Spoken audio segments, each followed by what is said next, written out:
આજથી લગભગ 7-8 વર્ષ પહેલા મેં આવું વિચાર્યું હતું કે લગ્નમાં બી ના પહેરવો એવો હાર કરવા મળે, જિંદગીમાં વિચાર્યું હતું કે તલવાર પકડવા મળે, યસ એનો આટલું તમારા વચ્ચે માન સન્માન મળે એવું વિચાર્યું નતું.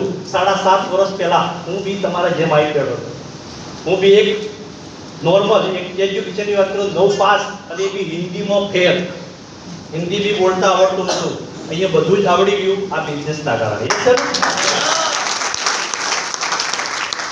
ધન્યવાદ માગીશ તો એક તો મારી જે અપ્લાયનું છે એમને મને શીખવાણ આપી, શીખવાડ્યું અને આજે આટલા સુધી લાયા. અને આજે મારી લવલી ટીમ મને ખભેથી ખભો મેળવી અને આજે આરટીસી, એસટીસી, જેટીસી, ડીટીસી, એટીસી અને ટીસી અને ઓલ ડિસ્ટ્રીબ્યુટર એમના માટે હું હાર્ટલી થેન્ક્સ માગીશ.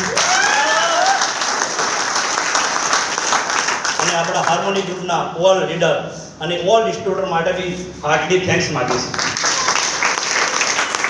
ધન્યવાદ છે આપને કે મને અહીંયા સુધી પહોંચાડ્યો. યસ એનો નામ છે BM પટેલ, મારું ગામ છે મડાણાગઢ. એના પહેલાંની વાત કરું તો હું શું કરેલું છે વાત કરું તો ધોરણ 10 ની અંદર ફેલ 3 વાર, હિન્દીમાં ફેલ, વિજ્ઞાનમાં ફેલ અને ગણિતમાં ફેલ. એ વ્યક્તિ દુનિયામાં કોઈ જગ્યાએ ચાલે ના એટલે હીરા લાઈન પકડી લીધી હતી. બોમ્બે પહોંચી ગયો હતો, મને ખબર હતી હું ફેલ થવાનો છું. હીરા ઘસ્યા 2 વર્ષ, મજા ના આવી. રાત્રે ટ્રેન પકડી લીધી, ઘરે આવી ગયો. પપ્પા કે શું કરીશ હવે, કે આપણી ઇજ્જતનો સવાલ છે, તારા તો સગાઈ બી થઈ ગઈ છે, જો તું કંઈક નહીં કરીશ તો બી લોચા થશે. યસ નો લાઈફ સારું ભણતી હતી એટલા માટે આપણે લોચા થયા હતા. પપ્પા કે શું કરીશ, હું તમે કરો એવું કરીશ. તો 2 વર્ષ હું બી મતલબ ખેતીવાડીનું કામ કર્યું. ખેતીવાડીના કામ કર્યા પછી મજા નથી આવતી. અમને કીધું રાત્રે ઠંડીમાં કામ કરવાનું, દિવસે ગરમીમાં કામ કરવાનું, હવે શું કરવાનું પપ્પા? એટલે એમને કીધું કે શું કરીશ હવે બોલ. હું તો એક દુકાનમાં જઉં, એજ્યુકેશન મળશે, મતલબ શીખવા મળશે તો હું દુકાન બનાવીશ. પાલનપુરની અંદર એક ગિરધર પટેલ માર્ગ ઉપર પટેલ રેડીમેડ હતી, એની અંદર 1 વર્ષ 1.5 વર્ષ મતલબ શીખ્યો અને સમજ્યા પછી મને એમ ખબર પડી કે માર્કેટમાં દુકાન લગાવી જોઈએ. મેં એક મડાણાગઢની અંદર એક દુકાન બનાવી દીધી અને દુકાન મારા માટે જેલ હતી. સમજી શકો છો કેટલા લોકો દુકાનવાળા છે ભાઈ? ઓકે, એમના માટે જબરજસ્ત તાલી થઈ જાય.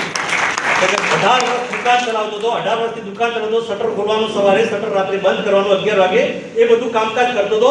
અને એક વ્યક્તિ આવીને કીધું કે શું કરી રહ્યા છો? હું ભાઈ દુકાન ચલાવી રહ્યો છું. કે તમારા કોઈ સપના છે? હું ગાડી લાવી છે, પ્લેનમાં બેસવું છે, સારી જગ્યાએ ફરવું છે. તો કે શું દુકાન ચલાવવાથી થશે? મેં કીધું થશે, ટાઈમ આવશે. તો કે 18 વર્ષમાં શું કર્યું? હું તો 18 વર્ષમાં કશું જ નથી કર્યું. તો હવે 18 વર્ષ જિંદગીના બચ્યા છે જે ધંધો કરવાના, એમાં શું થશે? મેં કીધું કંઈ નહીં થાય, જે હાલ ચાલે છે ચાલશે. મને કે સપના છે? હું સપના તો છે પણ ધંધો નથી. કારણ કે 6 ધંધા ચલાવતો હતો, cutlery, stationery, footwear, xerox, photo studio, એટર્નસી, હજી બીજું કંઈ મળી જાય તો પકડવા માટે બી રેડી હતો. યસ એનો પણ મારા જોડે ટાઈમ નતો. સવારે 7 વાગે શટર ખોલવાનું, રાત્રે 11 વાગે શટર બંધ કરવાનું. એના પછી બી ટાઈમ મળ્યો તો એજન્સીના ફોર્મ ભરવાના અને રાત્રે ટાઈમ મળે ભાઈ. એના પછી બી ટાઈમ મળે. ઊંઘ ના આવે તો રાત્રે કેસેટ એડિટિંગ કરતો હતો, ફોટાની કેસેટ લગનની, એ બધું કરતો હતો. જ્યાં સુધી ઊંઘ ના આવે ત્યાં સુધી કામ કરવાનું કરતો હતો. અને એક વ્યક્તિએ કીધું અઠવાડિયે 2 લાખ 10 કમાવાનું.